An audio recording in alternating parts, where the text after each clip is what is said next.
Well, hello everyone. Welcome to my channel. I'm happy this morning to announce I feel very confident I have finally cured my coolant disappearing. As y'all know, the past few weeks I've been working on this issue. And I don't know if I remember telling everyone, but since I've owned the van, I've always had to add a little coolant about every week.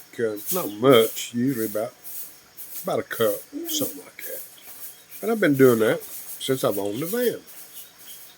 Since it's such a small amount, I didn't have much concern. Then suddenly, I was losing coolant. It was unreal.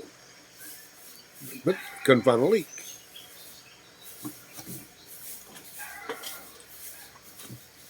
Well, part of the problem was, as you all know, I replaced the water pump. That made a major difference. The old water pump, it had lost its little check valve, I guess you want to call it, a little ball in a hole in the side of it, and it showed signs of been losing coolant. Now, where that water pump is located, believe it or not, you have to remove the oil filter to get it off. It's pretty complicated to get that one off, even though it's on the front of the engine, it's exposed and all that good stuff. It's just a tough spot. And I'm glad I changed it, even though it was not 100% of the problem.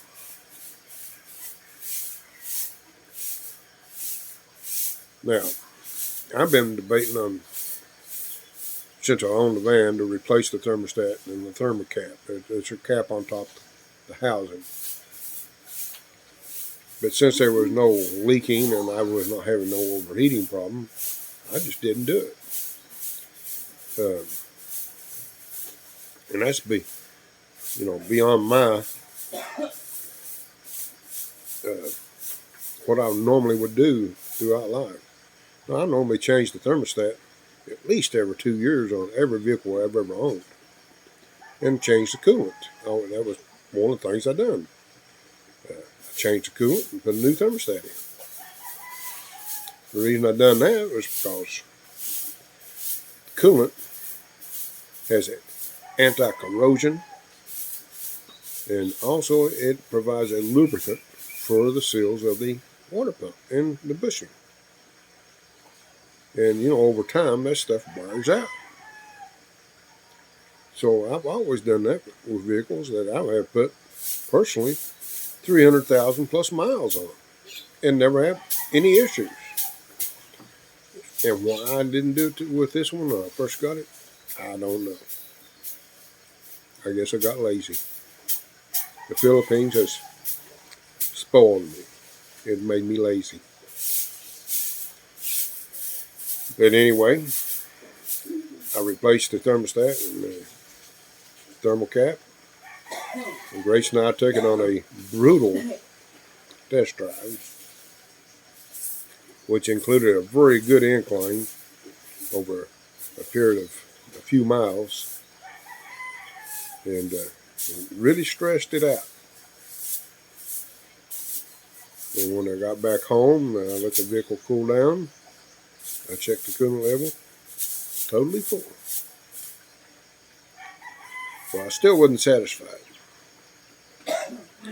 Well, yesterday we took it to San Carlos, which is about 30-mile round trip. And during that process of that trip, I let it do a lot of idling with the air conditioner on, something I commonly do when I'm in San Carlos, waiting on Grace to go in places one thing or another. And I did that mainly to actually test the unit again, because it's extremely hot yesterday, to see if I would lose any coolant. Well, this morning I checked the coolant. I'm happy. It was full. First time I've owned a van, I've not had to add a little something to it. I popped that cap off, and there it was. You could see it plain as day. Yeah, I'm a happy camper. Because my biggest fear, because there's a common issue with these little vehicles, when people don't maintain them correctly and so forth, is the main reason. It's head gasket. The parts is not that expensive. It's just intense labor. And mine being a turbo unit, it's even more. These little engines are small and they work hard. I don't know if you're aware or not, but the DA64 and the DA63, which is the little mini pickup version of it, a 3-cylinder engine, 660 cc's, fuel injected. They do come in both versions, turbo and non-turbo. And now the compression ratio on the non-turbo, it's my understanding, is 9.5 to 1. And the turbo units is almost at 11. So, and they do have quite a bit more horsepower with the turbo unit. And you got to remember, these are 3-cylinder engines, 660 cc's. You know, the last few motorcycles I owned in the States were bigger in cc's. The last bike I had was 1100 cc. And there it is in a minivan at 660 cc's. And to my amazement, you'd be surprised how well they do. It's a perfect vehicle here in the Philippines, to be honest with you. Because you can only drive so fast. The road conditions, for one thing, and traffic, and the dangers. You ain't going to be driving fast if you want to stay out of an accident and so forth. I keep my speeds at a minimum for a lot of reasons. It's my reaction time. And you're foolish to admit that when you get above 60 that you're as funky in driving as you always was. No, you're not. Your reaction time does slow down. And you got to keep that in mind. So, I know mine slowed down. And also my eyesight's not as good as it used to be. You know, that's another problem. So I just keep things at a minimum. Now you were saying, well, when you buy a new vehicle, you wouldn't be doing all these problems. Well, guess what? All the repairs that I've done since I've owned it be less than the full coverage insurance in 1 year. That's one of the reasons. Second, I would have to have a payment. I couldn't pay cash for a new vehicle. So a couple of payments will cover all the expenses I've had. And my vehicle's paid for. I get to point A to point B. It's cheap to operate. And I don't mind doing these little repairs. I call them maintenance because you got to remember, these little vehicles are high mileage to begin with. And those little engines, by the way, if you're concerned, they last. If you maintain them, you can put probably 300,000-400,000 miles on one. I've never had to add any oil to it. It's always clean. Yeah, I've done quite a bit of work since I've owned it. But those are maintenance items. And it's a whole lot less expense than I would experience with a new vehicle overall.